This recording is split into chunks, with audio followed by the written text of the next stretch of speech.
Yes, sir. I started the recording. Do you think, I should I think that no one has, as you all are aware that we have, good afternoon everyone. As you are aware that we have completed our syllabus for the second year microbiology course. Now we will be starting the revision lectures, and those lectures which are very important as exam point of view as well as the professional point of view. So today I'll be starting with the one of the most important topic, that is on the sterilization disinfection. Of course, I'm going to narrate those things which are very important, which you must know, that I'm going to highlight today. You all know that sterilization disinfection is the one chapter which is most important, both point of view, that is exam point of view as well as the professional point of view. So from this chapter, you can expect that a LAQ can come, or even the SAQ can come. If LAQ can come, it will be based on the definition of sterilization disinfection, and then discuss in detail the to reduce the infection rate. Then which are the different microorganisms which are important in causing the cross infections are bacteria, viruses, fungi. You know that the viruses are hepatitis B, hepatitis C, and human immunodeficiency virus. Of course, this human immunodeficiency virus can cause the infection to the healthcare worker through the needle stick injury, basically. Similarly, hepatitis B and C also. Now, current COVID-19 is a transmission-based airborne infection. Nowadays, they are saying directly contact with the patient or indirect contact with the patient. So that can also be responsible for transmission of the infection. This is generally, you can see on the left, it is the skin and blood transmission and transmitted infection. On the right, it is through the aerosols. And the best example nowadays we all are facing is the COVID-19. So that is one of the important infection which we must know. After COVID-19, of course, this is the recent, but Mycobacterium tuberculosis, Bordetella pertussis, mumps, measles, they will also come under the aerosol transmission. How do you prevent this cross infection? Of course, by following the aseptic technique, protective clothing and immunization. We all are waiting for immunization for the COVID-19 because this is something which it's a need of an hour. So you can also prevent infection from patient to patient by handing the proper sterilization processes for the equipment, use of the disposable material wherever it is possible, good environmental hygiene, and biomedical waste management. We have seen this in the last lecture, lecture. Okay. And the second one is the chemical agent. Under the physical agent, you have the sunlight, drying, heat, filtration, radiation. Heat is the most important mechanism by which we can sterilize our instrument very well, including the surgical instruments or the blood culture media or culture media and all that. And chemical agents generally used for fumigation purposes in the large scale, like operation theater, or in your case, it is a dental unit, must be fumigated. Now, this COVID-19, again, I'm repeating, it has given us all the healthcare worker to even fumigate your dental clinics or operation theaters, because in dentistry you are generating lots of aerosols, and that can be the hazards for the dentist himself or his or her patients who are coming to his or her OPDs. So as I was saying, that sterilization is the definition is freeing of an article from all the living microorganisms, including viruses, bacteria, and spores, fungi, including the spores. The spore is, including spore, is very important when we are talking about the sterilization, because spores are heat stable. If you are able to kill these spores, it means that you have achieved the sterilization cycle. So one of the monitoring mechanism for sterilization process is the putting these spores of different bacilli during the sterilization cycle, and see whether they are grown or not. If they have grown, it means that your sterilization cycle is not achieved. If they haven't grown, that means your sterilization is achieved. And generally, sterilization is used for instruments, surgical instruments, because it is essential. Otherwise, what will happen? You may transmit infection from these instruments to your patient, and these infections are also referred as the iatrogenic infections. So it is very essential to sterilize the instruments with the help of a proper sterilization method. you cannot use the disinfection method. And again, it is based upon the use of the instrument. Again, that use of the instrument has been divided into three categories by Spalding: critical, semi-critical, and non-critical. Critical means that the instrument is penetrating inside the mucous membrane. That is why it is called as a critical instrument. And semi-critical means it may not be penetrating inside the mucous membrane or the deeper layers of the skin, but it is also penetrating the skin. That is called as the semi-critical. And for that, you need to have a sterilization cycle as compared to the disinfection cycle.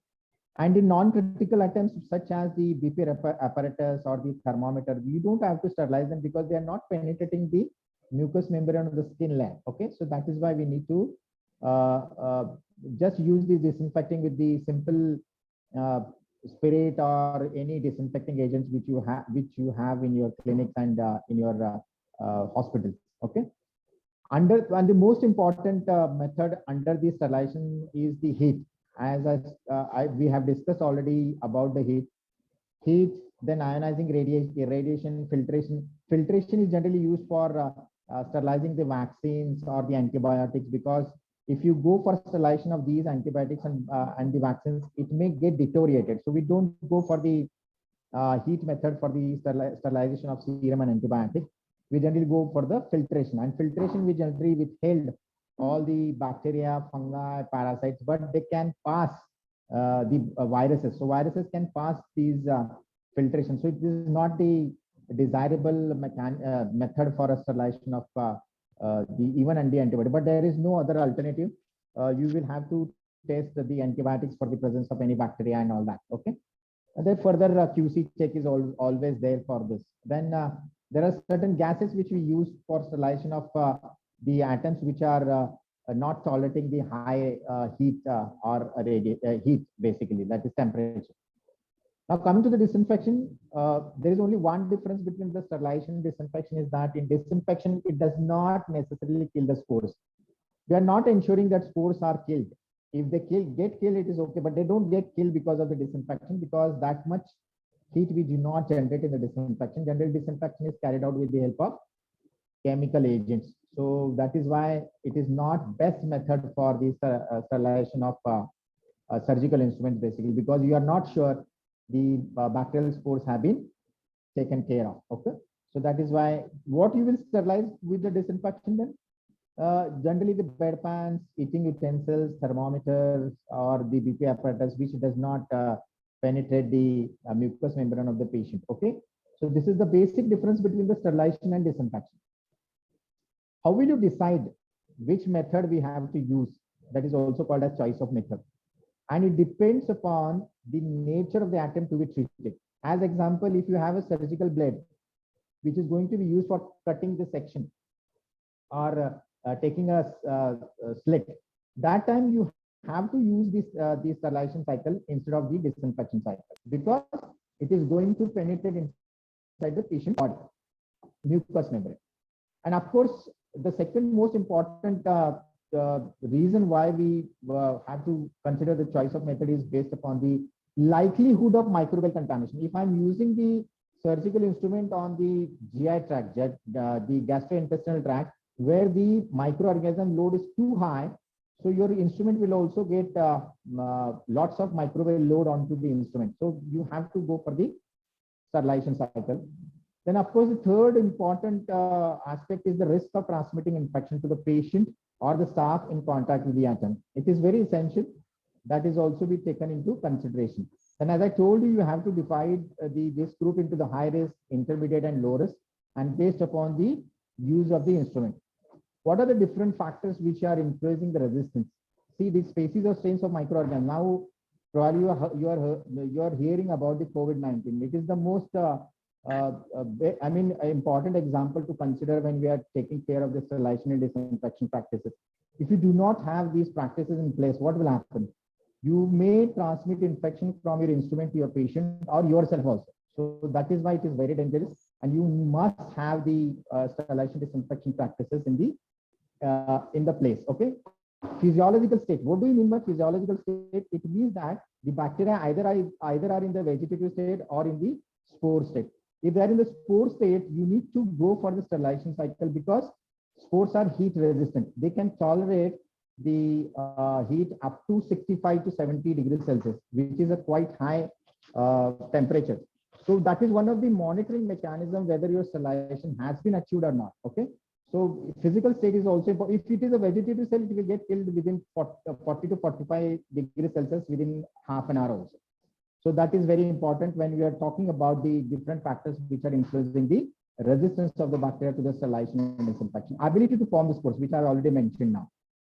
What are the different suspending medium from which you want to get rid of this bioburden from the instrument? That is also very important. And the number of organisms. Your instrument is heavily loaded with the bacteria which are there when you are performing the surgery. That can be if you do not sterile properly, then that will become a source of infection to the another patient.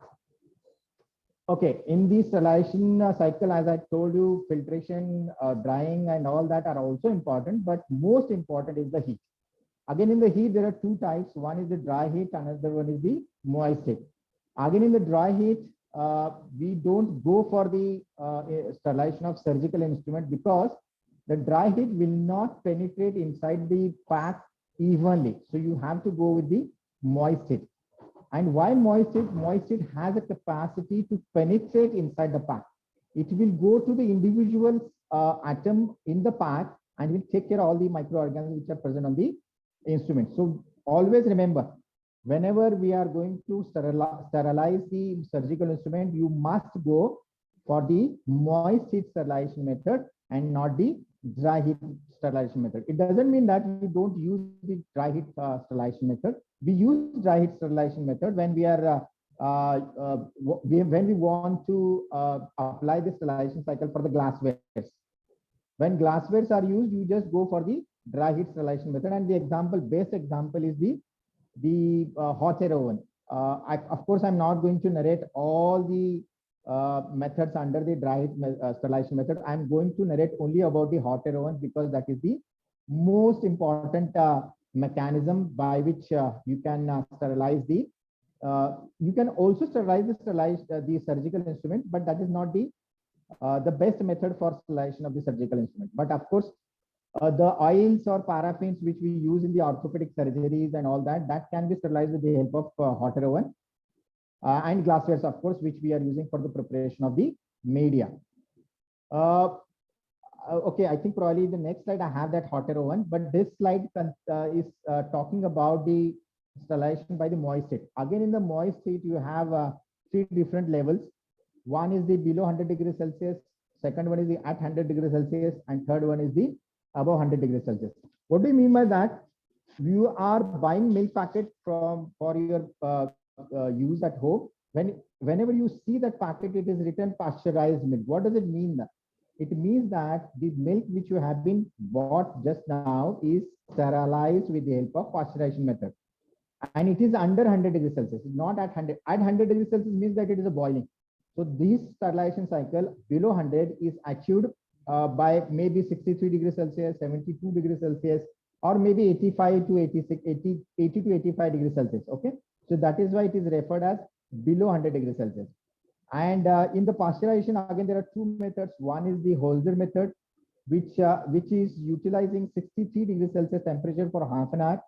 And in the flash method, it is 72 degrees Celsius for 20 seconds and followed by rapid cooling at 13 degrees Celsius. What will happen if you are heating at certain temperature, certain high temperature, again you are cooling down at 13 degrees Celsius, definitely the organisms are going to get killed.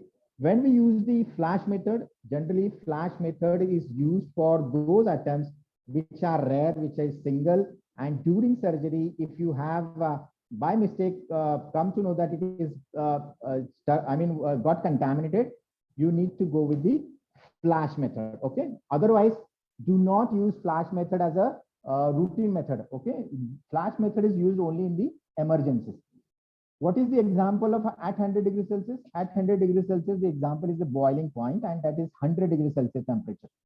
Generally, steam sterilizer is used at the 100 degrees Celsius. And what is the example of above 100 degrees Celsius? The best example of above 100 degrees Celsius is the autoclave. And we all know that autoclave is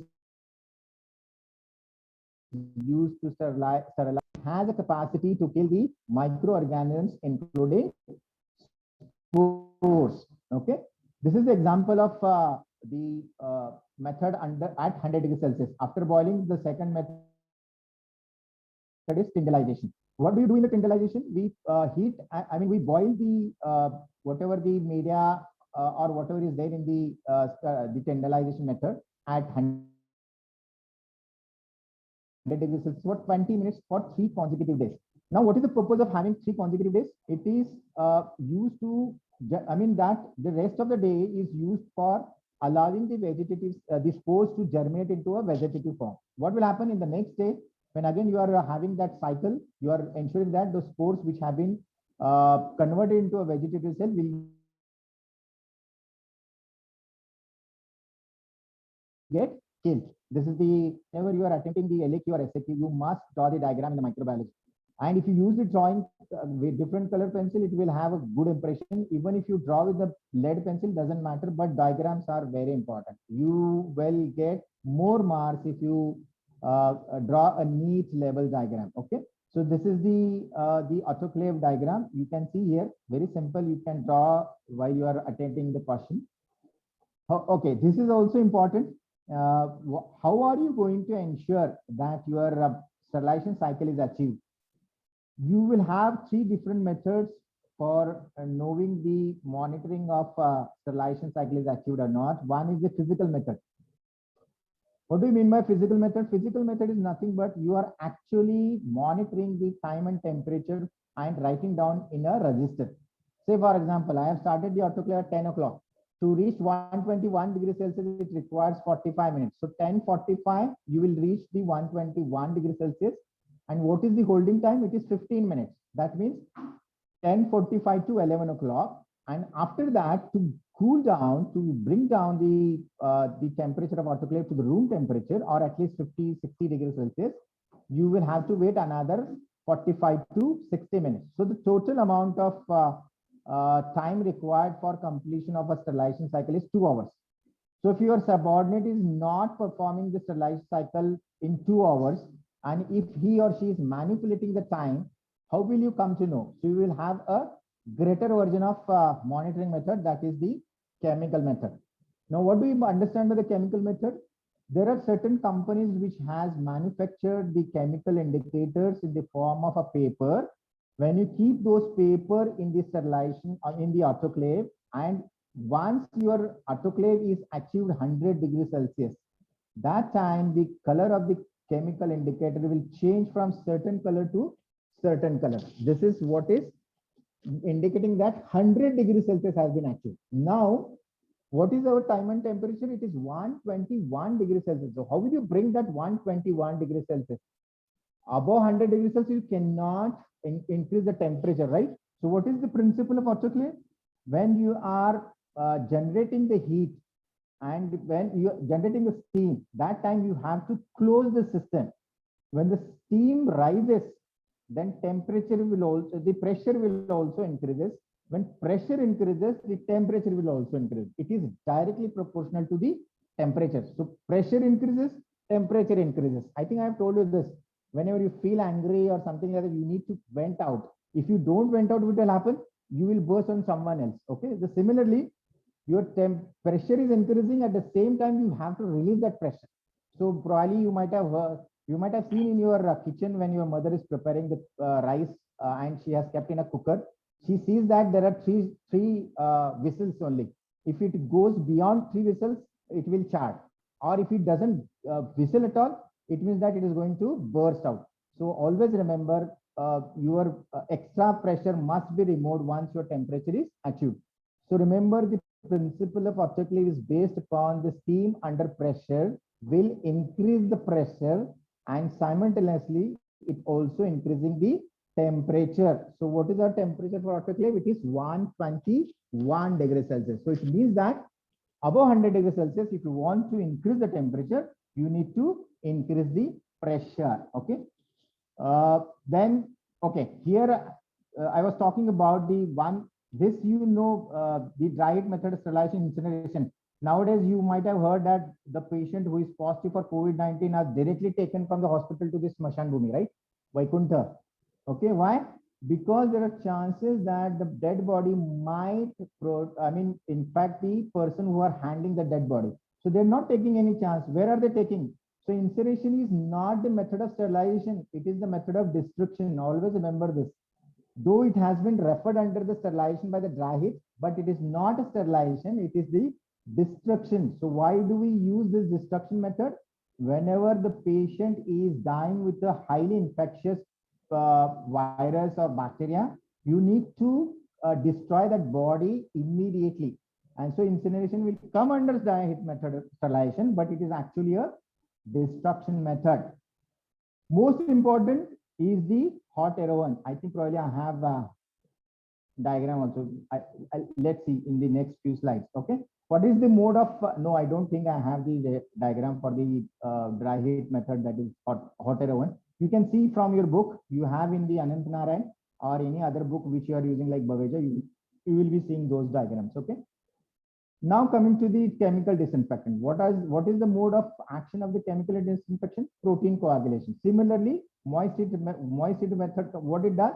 It coagulates the protein. Where is the protein? It is in the cell wall. Once your cell wall get destructed, the bacteria won't multiply. Okay. So the best method to destroy the bacteria is protein coagulation. Even you can achieve with the chemical disinfectant. Then disruption of cell membrane or removal of free sulfhydryl groups from the cell wall again, and substrate competition. These are the different methods or mechanism by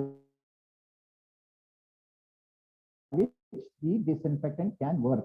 What are the different disinfectants? Phenols, cresols. We all know we use phenols and cresols in the laboratories. Okay, 1% phenol.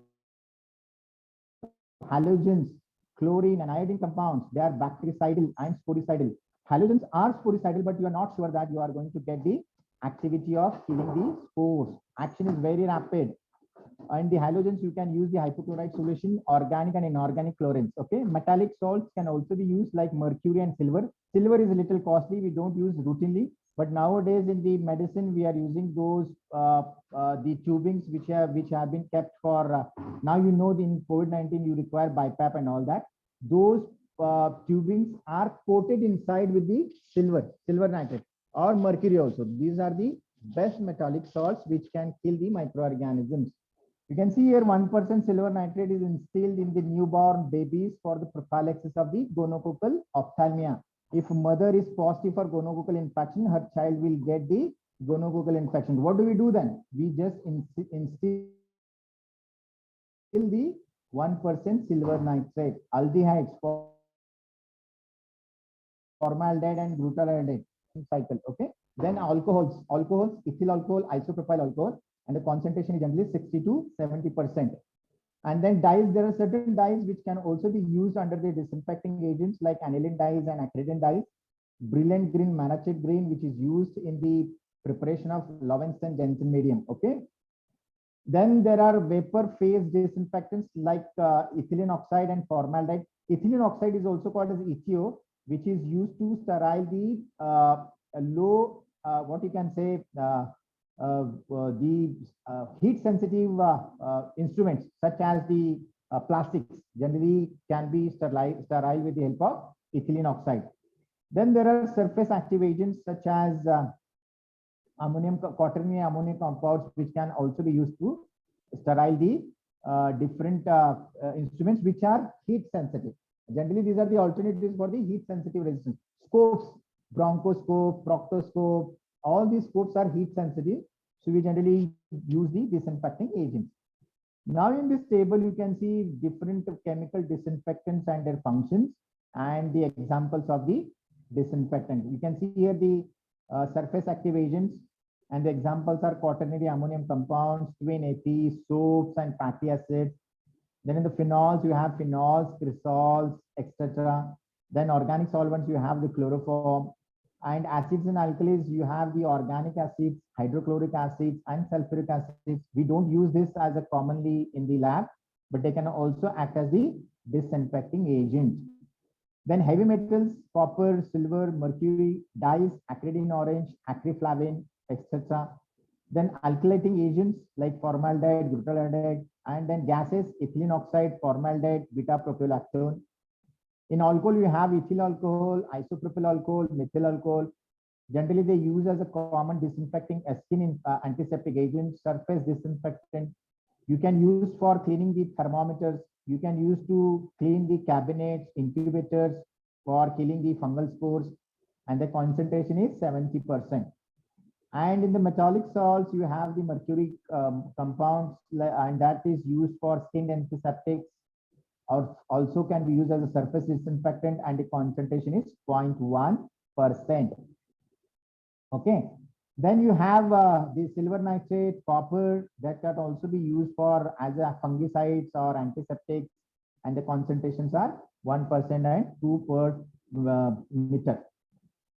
Then phenolic compounds, Lysol, hexaresorcinol, which can also act as a disinfecting, used for disinfecting floors, mouth washes. Generally, for you people, it is very important.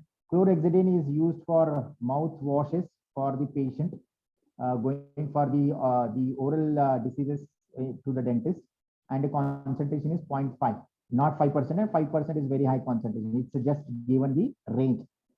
Then halogens, iodine compounds, compressed chlorine gas in the liquid forms, that can also be used as a disinfecting inanimate objects, skin antiseptics, and purification of water. Very important. When you are using the water for irrigation of your patient, you must ensure that the water has been disinfected with the help of these two methods. Then you have the calcium hydrochloride, sodium hypochlorite. This is the most common disinfecting agent which we use in the hospital, 1%. This can come as a MCQ also. You should remember all the time. Okay, hypochlorite, sodium hypochlorite, and the concentration is 1%. Then the surface active agents, quaternary amount compounds, and then aldehydes. I think this is a repetition of what I have said in the previous slide. Today, I'm just highlighting what are the important points so that you will be able to attempt the long answer questions very nicely. We will be conducting these sessions till your preliminary examination is over. Okay. This table depicts about the preferred method of sterilization for commonly used articles in the dental setup or even in the medical setup. So you can see autoclaving, hot air oven, ethylene oxide, glutaraldehyde, and filtration. These are the different sterilization and disinfection methods. And in those tables, individual, those items are sterilized or disinfected based upon their use. And what is the use? What is the purpose? If the instrument is being used for penetrating the skin, you must use the higher version of sterilization cycle and not the disinfection agents. Okay. Continuation of the previous table with the additional examples. And I think I have used most of the examples related to dentistry. Like for example, in C, handpieces, cavitron heads, steel burrs, tumblers, hand instruments, all are required to be autoclaved and not the other methods. Okay. How will you ensure that your disinfecting agent is perfect, whether it is destroying your microbial load from the instrument or not? So that is called as disinfecting testing. So there are 3 methods by which this can also come as a SAQ. So remember this also. This can be achieved with the help of 3 different methods. One is the minimum inhibitory concentration. What does it mean with that? It measures the lowest concentration of the disinfecting agent that can inhibit the growth of the microorganism into the medium. So minimum concentration of the disinfecting agent and fixed amount of, or whatever the cutoff of bacterial load is able to get killed. Okay, that is the minimum inhibitory concentration. Then second method is phenol coefficient test. Again, in the phenol coefficient test, there are 2 methods. One is the radial Walker, which is actual organisms, and the second one is Cheek-Martin, which is the based on organic matter to simulate the natural situation. These are the 2 methods under the phenol coefficient test. Third one is the capacity test. It is also called as Kelsey and Sky's test. So instead of using one addition of large inoculum, the additions are made in the increments, increasing concentration with or without organic matter, which gives scope of the disinfectant for successive bacterial invasion. So it is in the increasing proportion. So that is tested under the capacity test, and that is also called as Kelsey and Sky's test. Okay, I have done. Tithi, you can stop. Yes, sir.